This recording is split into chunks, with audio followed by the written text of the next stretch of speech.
Hello and welcome to Neon Ghost Hour, your pop culture podcast. My name is Benjamin Fiege and today I welcome one of the greatest female singer-songwriters there is, Cat Power. Cat Power, aka Shawn Marshall, is creating magical music moments with her folk blues sound since the mid-90s. Her latest work, in 2023, she paid tribute to Bob Dylan by recreating his concert in the Manchester Free Trade Hall from May 1966. The concert became infamous because Dylan discovered the rock musician within himself and went electric. We talked with Shawn Marshall about the album, the upcoming Germany concerts, her love to Bob Dylan, and creepy backstage visitors. So, sit back, enjoy the show, subscribe if you like what you hear, and recommend us to your friends and family, and if not, to your worst enemy.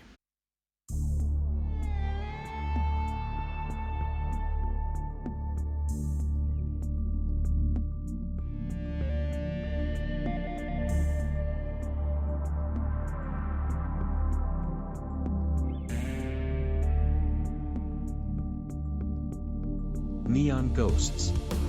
Ghost Hour. A pop culture podcast.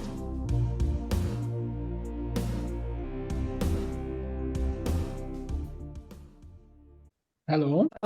Sorry, I had it on mute. Ah. Hello, how are you? Hey, I'm good, thank you. How are you? Thank you. Very well. Just relaxing with my dogs outside in the sun. Oh, nice. Yes. Where are you? In the US or? Yes, I live in Miami. Oh, Miami. Not bad. Fits to my t-shirt. I'm just wearing a Miami Vice t-shirt. Yeah, Bob Dylan is the topic of your concerts. You also have an album out. Why do you think Bob Dylan is regarded like as such a like almost holy figure for so many musicians? He is the Mount Everest of our lifetime, of the teller of the tale, the storyteller, you know? Do you remember when you first time got in touch with his music? Yeah, I was 5 and heard Mr. Tambourine Man, and it felt like he was singing.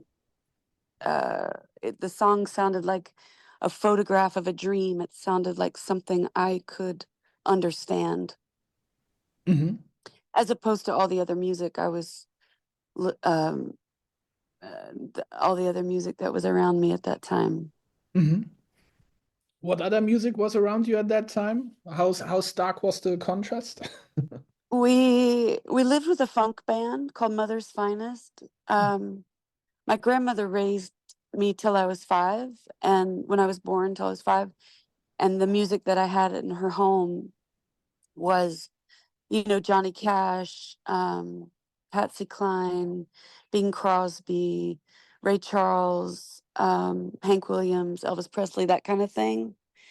And then when I met my parents and my stepfather and all of those people, it was like a big party. We lived with a funk band at first called Mother's Finest. So there was a lot of, funk music, like, Earth, Wind and Fire, just a lot of just amazing stuff. And then we lived at this like, rock and roll drug house. And that was like, everything from the Allman Brothers, the Stones to, and then we lived with this across from a fashion designer who was like Pat Kelly, who was like my father figure. And that's when my mom like became Ziggy Stardust. She called herself Ziggy for like 20 years after that. And then from him, I learned about Donna Summer and like, disco and like classic, like, soul music. And then, and then with my father, learned about, some jazz and some blues. And it was a lot going on because everybody band, back then in the 70s. You had kids, you just put them in a room together and everybody did drugs and like rocked out, and you were lucky to like get food. So you learned a lot about music and sort of the identity that it was very different from growing up with my grandmother with, clean sheets and home cooked meals and bedtime and story time and classic like Patsy Cline, Mm. songs, Hank Williams and Willie Nelson, and like sort of like this sort of elegance to music and songwriting and storytelling, and church, so you learned a little bit about like traditional song structure. I did. And then when I met these other people, it was like Jimi Hendrix and, Small Faces and, the Kinks and like, all that stuff they listened to that, they were young, they partied. Yeah. It was like a lifestyle. So in that lifestyle, sometimes there were some people that I really trusted in their music. Bob was one of those people. Billie Holiday was one of those people. Otis Redding. Um, some of the singers were really like touched me personally. Like, it wasn't all wild rock and roll. Mhm. I read in one of the interviews you gave recently that the music of Bob Dylan, it almost felt for you as he was your boyfriend at that time. Can you describe What that? when I was older, Patti Smith told me the same thing the second time I met her. But it's a thing, right? When I was I think I was 19 when I saw Don't Look Back, Pennebaker movie about Bob, and I was just floored. Um, it's like I had met the guy that I'd loved for so long. I'd already seen him 2 times by the time I was 20. And when I saw that documentary, it was like I watched it all the time. I had a copy of it. So he was a little older than me. He was 23, I think, in the documentary. And I was 20, 19, 20. And that's how I felt. I Mm. felt like I had a romantic notion, like if I could only have been alive in 65, 66, 67. I imagined that Bob was my boyfriend. You know, sometimes we we imagine things when we're young because we don't have a boyfriend, we don't have a lover, we don't have love, and we feel very alone. And so we just like are a nerd, just listening to music all the time and working a job to pay your bills. And you just imagine things. Mhm. And Did that was that. did any other musician have that impact on you, or No, did he had to no, create with there someone? was an, yeah, Robert De Niro from Mean Streets. Okay. That at the same time I had uh, two Bobby D's in my life that like if they were standing in the room with me and I had to choose one or the other, one was 1966, one was 1977. I don't know what the fuck I would have done. I mean, one's a Gemini, one's a Leo. I don't know what to do here. One's an athlete, an actor, playboy. One's a like genius, you know, playboy. I don't know what to do. Maybe one has to cross these guys somehow. Yeah, like build a what is it? That's where we went with my imagination. I mean, it's something very beautiful to be like a fan, and many people lose that over some time. Is it still possible as a professional musician that you are now yourself to stay a fan, or is that something you lose over time? Of course, if I have a bad run-in with someone who I admire their work, I tend to not look at their work in the same way anymore because it affects me as an artist, because I feel like artists, if they can't communicate with openness with one another, it's not healthy, to communicate with them. Mm, So, and that means, looking at their art or reading their book or listening to their music. So if I don't feel like they're a healthy creative person, like if the consciousness is toxic, I stop. mm, But I'll say it, Kanye, just period. You know what I'm saying? Yeah. So that's the example there. But the as far as the romantic notion of like, um, you know, my heartstrings for Bob Dylan when I was, 17, when I heard To Ramona, that wasn't romantic love. That was, I felt when I heard, I got it for $1, 50, that another set of Bob Dylan record.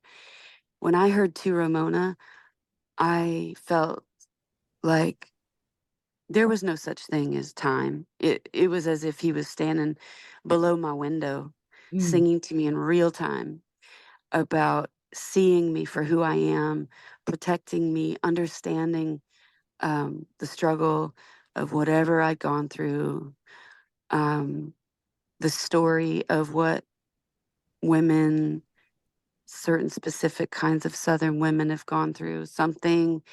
There's something there. That song. Oh, I already loved Bob Dylan already, you know, but the freedom of thought, you know, Idiot Wind, I was already at concerts, I loved him. But when I heard that, hadn't had a romantic notion of him as an artist yet, as a soul, as a spirit. It gave me like armor. I felt seen. I'd never heard a song where a man spoke so protectively of a Mm. woman. Anyway, so then it's when I saw that documentary. That's when the romance began, when I was becoming a woman, I was 19, 20, I'd already, been on my own for some years and, you know, Hmm. just was doing my thing in poetry and music, not knowing what I'm doing, playing free jazz shitholes and loving, working 5 jobs, being out of the South and being, I didn't have friends and I was fine. I was taking care of myself. And Bob Dylan was like someone I would have loved to have would have been someone I would have loved to have met. And when I was 23, when I first went to London, um, I walked across the park there. I got to open up for him and Neil Young right before the pandemic in that park. Um, I forgot the name, Hyde Park. But when Mm. I was 23, I was staying at the Columbia Hotel and I walked across the park and I saw the Royal Albert Hall and I stood there, I don't know, 45 minutes, like pretending like the scene when the girls are downstairs looking up, at the windows Mm. in the documentary in the Pennebaker movie. I pretended that I was like, there was no one there and that Bob was coming out for a cigarette. And then I gave him a cigarette and he asked me to come in and watch the sound check. And then in my mind, it was like, oh, we were linked now. How they say like in quantum physics that if you have a conscious thought that there's a vein that lives, you know what I'm talking about? Dual reality or interdimensionality. Have you heard about that? Mm. Yeah, yeah. Yeah. So in my mind, I went back to that, hotel many times after that trip. And I went back to that place. I drove by Royal Albert Hall for years. I've never stepped foot in it, but I will never forget standing outside, the door and that imagination of Bob coming out with his curly hair, running out to buy cigarettes, but I had a full pack. So when I met him in 2008, I had a full pack. I already knew that he smoked Marlboros. So I was like, I got to smoke for you, hand him the pack. And it's Did you tell him all these stories no, in that? no. I told him I loved him, and I was older then. It was 2008, and I still love him, and it's not. It's like that romantic notion, is gone. But I still carry my 20-year-old self with me. I don't forget what she was like and how shy and mixed up she was. You know, I also remember the girl and the young woman in 2008 who was sober and really, getting stronger and, saw life in a different way for the first time in her life and chose to sing and put the instrument down. Um, Mm.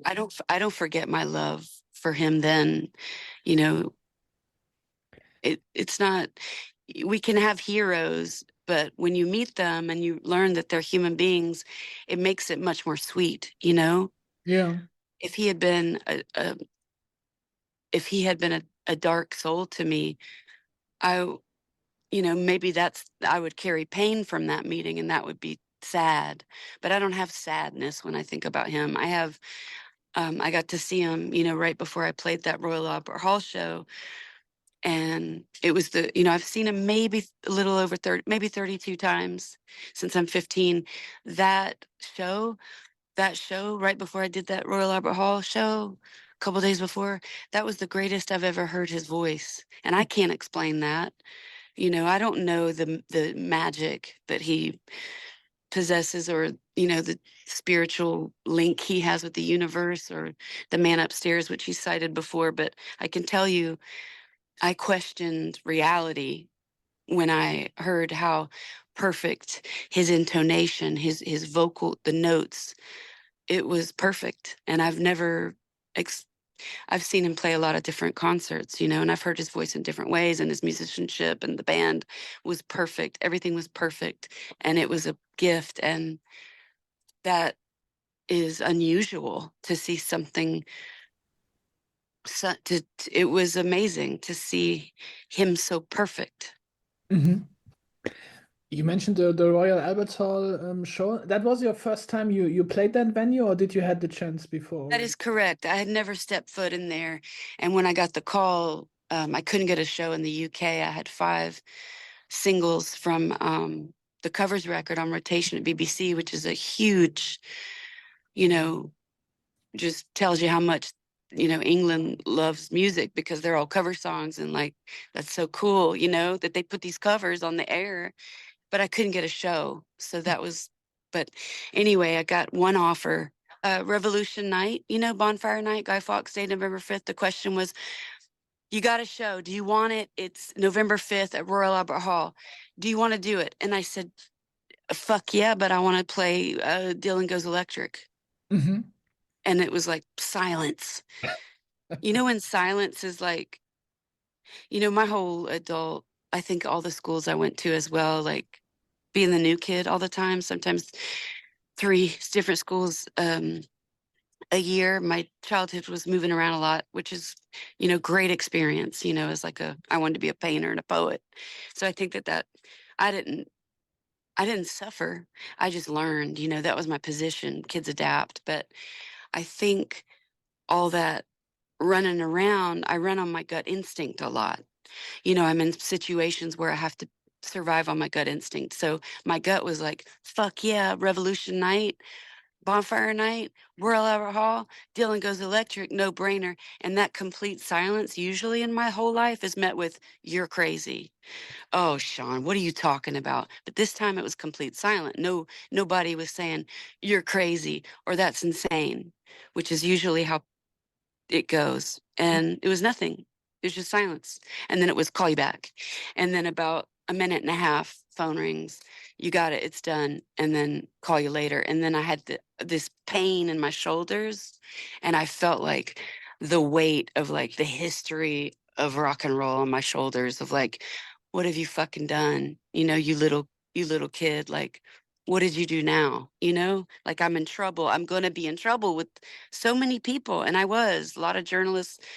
Like, I just got off the phone with some great guy, seems like a very knowledgeable, respectful man. But he said, I have to be honest. I went to that show at Royal Albert Hall, and as I sat there before you played, he said to me just now, he said, I thought to myself, how dare you? And that's the kind of thing that I was but I'm not a kid. I can handle it. It's just a fucking interview. It's just a song. It's just a record. It's just a homage to Mount Everest, the greatest living songwriter of our lifetime, who's still bouncing around doing the most impeccable concert I've ever heard him sing before. Like, I don't care. You know what I mean? So when you entered the stage there, did you feel that kind of pressure in that moment? I have a great story. I've only told a couple people. Well, I won't tell it. I'll keep it. I'm going to keep it. But anyway, it involves Jimi Hendrix. It basically involves Jimi Hendrix at rehearsals, and it involves Jimi Hendrix on stage when I walked out, but I won't mention what it is. But it felt like when I walked on stage that I was being welcomed, that I didn't just see like the audience. I saw like people from hundreds of years ago.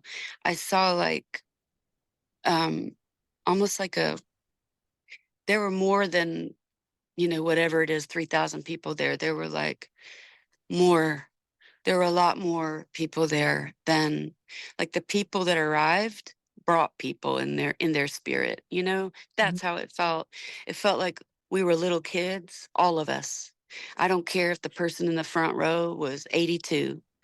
It felt like every single one of us was on a little league baseball game, and we just got to the pitcher's mound, and we're all holding this bat, we're all holding the ball, we're all holding the catcher's mitt, we're all in outfield, we're all at second base, we're all running, we're all sliding in. The whole time it felt like we were all on the same team. It was pretty amazing, and I've never had that feeling before on a performance before. Do you usually struggle with like stage fright or anxiety before going out? Or... When I was younger, yeah, I had a couple incidences when Moonpix came out in '98. I had a guy that was backstage in New York City at the Bowery Ballroom venue. And there was a lot of press that was invited by my ex-label, and he had a 9mm semi-automatic in his pants. And I had known him from North Carolina. He used to travel with Leonardo DiCaprio and Harmony Korine, and he was living with Kurt Cobain at the time. And he pulled the gun out, and I knew that Junkies like Coca-Cola. So I pretended not to see the gun, and I said, "You want a Coca-Cola?" And I cracked the Coke, and I thought, when I crack it, he's going to blow my brains out. I handed him the Coke. He put the gun in his pocket, in his pants, took the Coke. I ran downstairs. So I've had people with guns at my shows, like psychotic people before. So when people say, "Oh, she's a train wreck," and this and that, that's what they wrote that night. When I saw him move through the audience, I told my record label when I ran downstairs, I told, the people at the side of the stage were like, "Oh, she's crazy. She doesn't know what she's talking about." I told you that's what they do. And I said, "Fuck you." And I told the security guard, I said, "Call 911. There's a guy I know he's loaded gun." He was living with Kurt. Kurt had just died like 4 years earlier. Anyway, long story short, I ran out on stage because he was coming down the hall. They threw him on the floor. They didn't believe he had a gun. I watched him the whole time. The fifth song, he was coming toward the front of the stage. I fell on the floor and ran off stage, shaking and crying. And they just thought I was crazy. No, there was a fucking guy, and he went and shot his parent. 2 weeks later, he shot his parents in their head and himself. So that was the first time I've had like a shooter. I had another shooter in France, in Montpellier, another gun in Montpellier. I had a kidnap attempt in Argentina in my hotel room in a window. I had to beat the guy up, shove him out the window. So when people say like I have stage fright, it's something other than that. Yes, I'm sensitive. I'm an artist. We are sensitive. We're, friendly, but people are so used to taking advantage of friendly, kind people. So as a female, I have to protect myself. So yes, if I know that something's not right, yeah, I might act funny, but it's not to be an asshole. It's to protect my life, to protect people around me. You know what I'm saying? And nobody knows that story. Nobody. Mm. What kind of strategies did you develop to deal with all of that? I can imagine it's like not Prayer, going back. prayer, praying to the Mother Universe, ancestral healing. I do this ancestral clearing thing with sometimes like shaman work. They have to be really like good people though, because there's some darkness that people like feed on your light. And there's like these light workers, there's vortex healing that's really amazing. Just trying to stay grounded. There's different teas you can drink to stay focused, and, just positive projection, and, being aware of my environment. Praying to the universe, keeping joy, having joy be my number one constant from when I wake up, making sure to see them when they're coming. Because a lot of people try to help and take care of other people because they see their pain and they see their struggle. It's learning when to say no. A lot of it is learning to turn away and to say goodbye to to toxic greed. Mm. You mentioned Kurt Cobain earlier. Is it true that you had like a spot planned for that show with his wife, Courtney Love? Oh my gosh, yeah. I mean, that's just, I think I told a couple journalists that, but that is true. She said she couldn't come, and then I said, well, what if you yell out Jesus? And she said, oh, genius, I'll be there. But she didn't show up. It's difficult how persecuted she was. You understand? Mm. So I wouldn't want to go either. I don't blame her. In your previous cover albums that you made, you more or less reinvented the songs and fit them your style. Because Um, I'm not an academic. mm, I'm not proud to be one. It's just the case in point. I couldn't tell you a chord. I could try to tell you a chord, what it sounds like, but I can't. Um, but so that's why my cover songs sound the way they do, because mm, it's basically just loving the song so much and holding it in the way that I play. That's all. mhm, Holding space and just trying to spread some love, and because I love the song. mm, Sometimes most times when I love the song, it's because I love the singer and the song together. Sometimes that's the vital ingredient that hooks my spirit to their spirit, in lineage of like, like a teacher in some way, a mhm. guide. Did you try to make it different with the Bob Dylan songs to stay No. closer to the Yes. original, or is that It, something it, that it, just it, evolved? no, no, no, no. Um, I went to rehearsal to see what was what, to meet the players, and there were a couple songs that sounded like I was selling hot dogs on Beale Street. So we, you know, had to tone it down a little bit and make it more elegant and more, had to make a couple more things a little more slower and more respected, because I feel like Bob didn't get to, he had to play it loud. It's like he created punk rock in that moment. And I think, I've had to always do that alone with my guitar.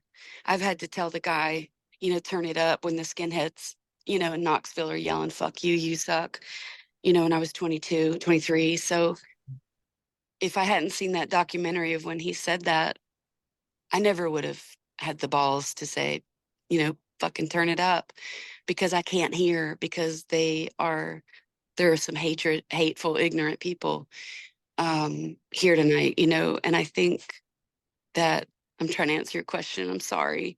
I No. get like this when I do interviews because it's emotional. I find, music is so healing and so powerful. It's the one place where we all meet and we'll never cross each other's paths. So Mm, it's important, in the name of Bob. mhm, I feel like it's important. So yeah, with the recording, to decide to record it live was a big issue. It took me about 3 months to convince um, the person that I work with, who's my manager. I never had a manager before. When my record label dropped me, I had just become a new mother, and I needed help in the entertainment industry because my career kind of collapsed. So um, it took me about 3 months to convince him to try to help me get my new label, who I love, Domino, to come up with the money. It costs a lot of money to get a truck and fly. It's a lot of money. And they agreed.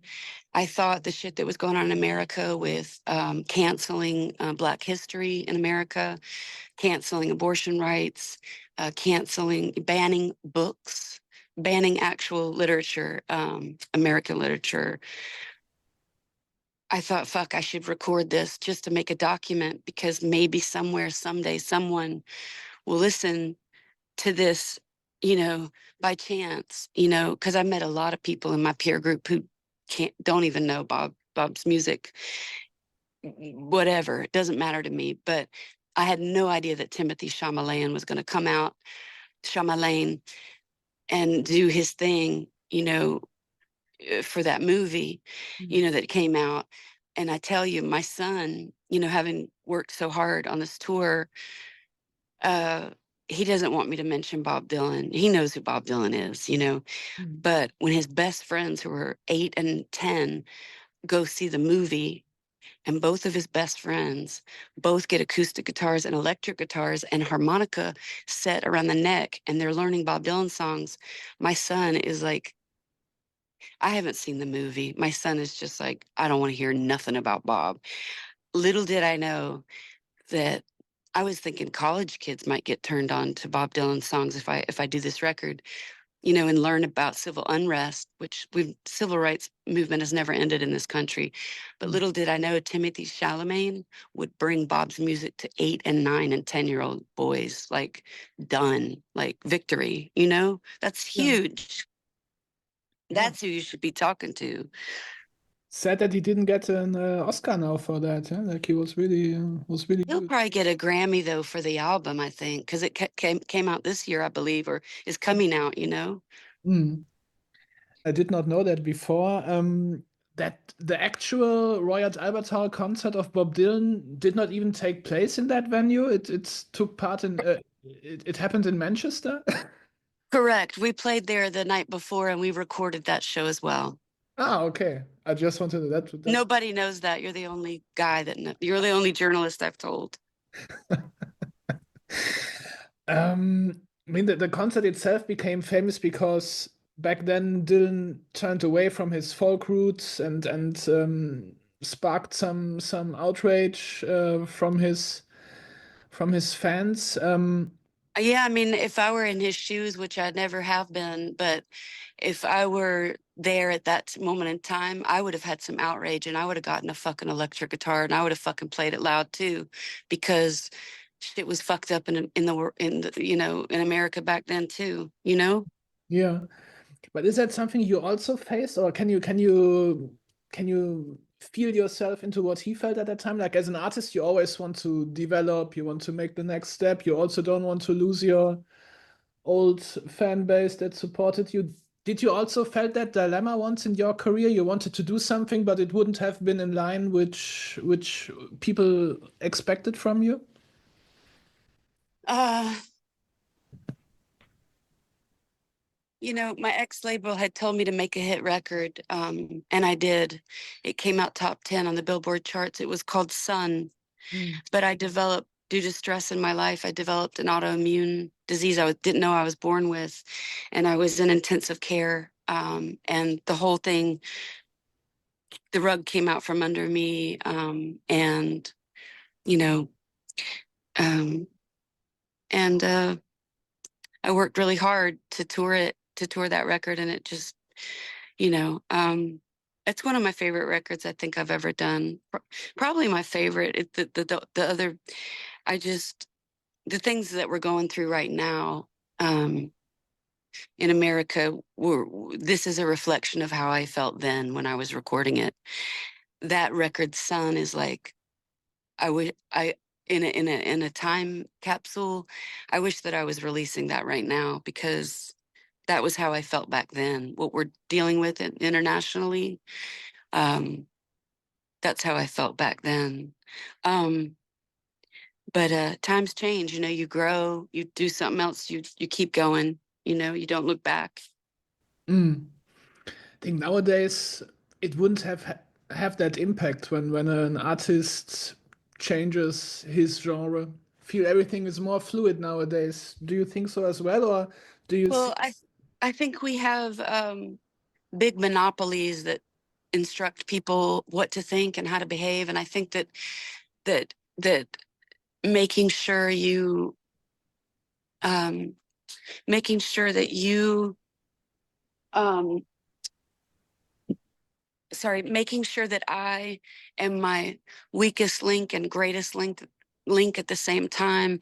Nothing, I can't let anything get past me, because I'm so critical. I'm so self-critical of what I create, whether it's painting, writing, cooking. Um, I'm, it's just the way that I am. I'm working on that. I'm trying, just to be more gentle with myself and to be more gentle with that. But I think that I've grown up. A lot of times I've figured out how to get around the rules since I'm little. And I think that that's how I've been able to live and thrive, on my own without help, necessarily, or without a witness. And I think in prayer, sometimes when I'm praying, to the universe, or to my soul or my older self or to my ancestors, or whispering to my son when he's sleeping, there's some parts that I know that I'll never be able to get right, because there's nothing really truly right. And like Miles Davis said, you can learn from mistakes. The world is made for people to follow those rules, and the rules don't apply to everybody, because the laws, quite simply because the laws don't apply to everybody, and people still have to lose their lives to create laws. So I forgot what your question was, but I hope I answered it. Mm-hmm. Yeah, to close the topic on the Dylan part, was there any feedback by the master himself for your album, or?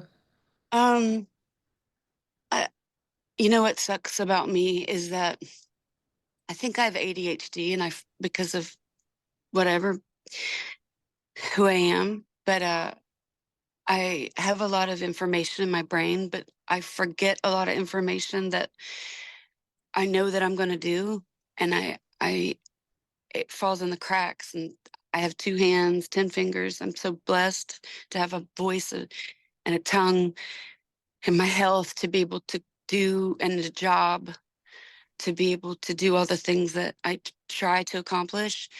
But one of my things is I've been meaning to send Bob a care package since 2 years. I know where he lives. I know a couple of his people. And I feel like a lot of guilt with things that I don't remember to do. But I don't care if he likes it. I would love if he felt comfortable with it.